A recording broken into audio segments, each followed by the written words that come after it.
Hi, YouTubers. So, today's topic is arm and leg sleeves. For me, let's read what the description says.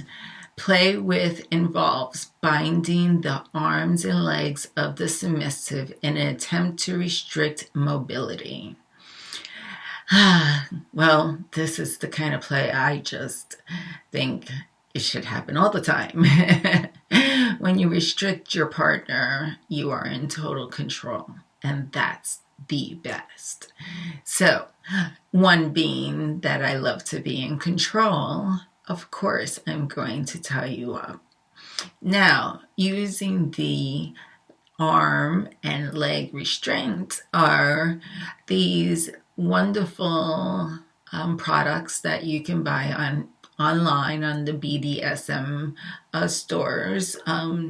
There's a lot of really good quality ones that are in leather, and you can also do it with rope where you tie it up from the back, your arms in the back, and you then tie up the elbows and the wrist together, and therefore that would be considered kind of an arm sleeve suggestion. But this is where you have full leather covering your arms.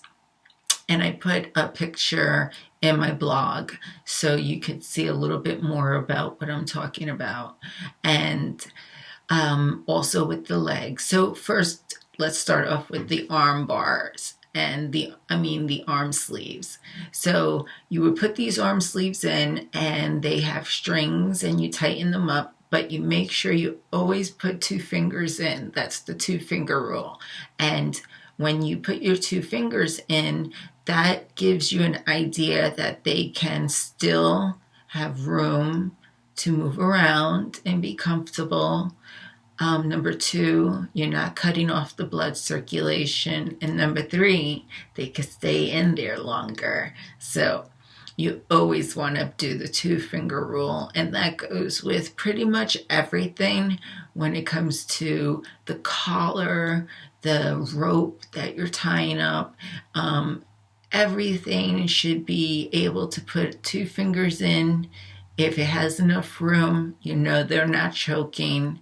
And then also it's not too tight. And then always make sure that you have an escape plan. Never do like double knots and triple knots, and always have a pair of scissors on hand. I actually carry a pair of scissors in my pocketbook. But I do have a pair of scissors in my play bag, and they're a great tool in the bondage, because when your submissive is done and they're tired or they're just feeling uncomfortable, you want to get them out of that in a matter of seconds.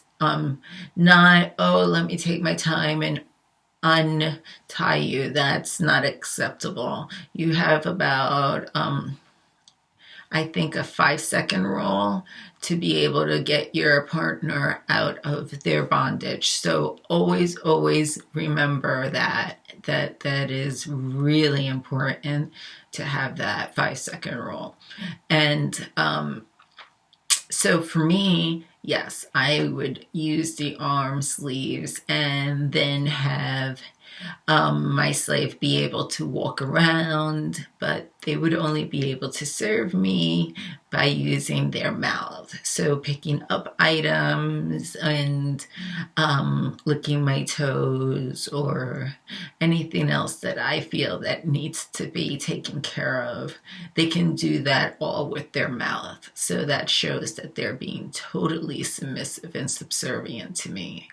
And then if I want to take it up a notch, I can then also do the leg sleeves. Now, once you put the leg sleeves on, they pretty much cannot go anywhere. They could probably hop around, which would be really funny, but Otherwise, then this is when you're taking full control, and then you're going to do pretty much anything you want to your slave. And this is when you can then say, you've been a very, very bad slave. And then, totally take it out on them and do naughty things to them. I'll leave your imagination up to that. But what's great is that they can't move and they are so helpless to you. And that's the way we like it, isn't it? So, yes, these 2 items are not a must buy. You can get away with doing it with the rope, but like I said, always have your scissors on hand. Make sure you can get them out in 5 seconds. You don't want to cut off their circulation, and you want to make it fun so that they can trust you for the next time. Because if you do not play by the rules and you hurt your slave, they're not going to really want to play with you anymore. And then you'll be slaveless. And who wants to be slaveless? Oh my God. So, yeah, I would totally make sure that I would be very, very attentive of how and when they're ready to get out. Because when they want out and they're tired. So be able to get them released right away and make sure that they're happy, and you pet them and tell them how good they were so that you can get to tie them up the next time. And then you both would have a great enjoyment of being able to trust each other. And that's what it's about, trust. And if you don't have that, you have nothing. So enjoy playing, and I'll get to see you tomorrow. Have a great time. And make sure you subscribe.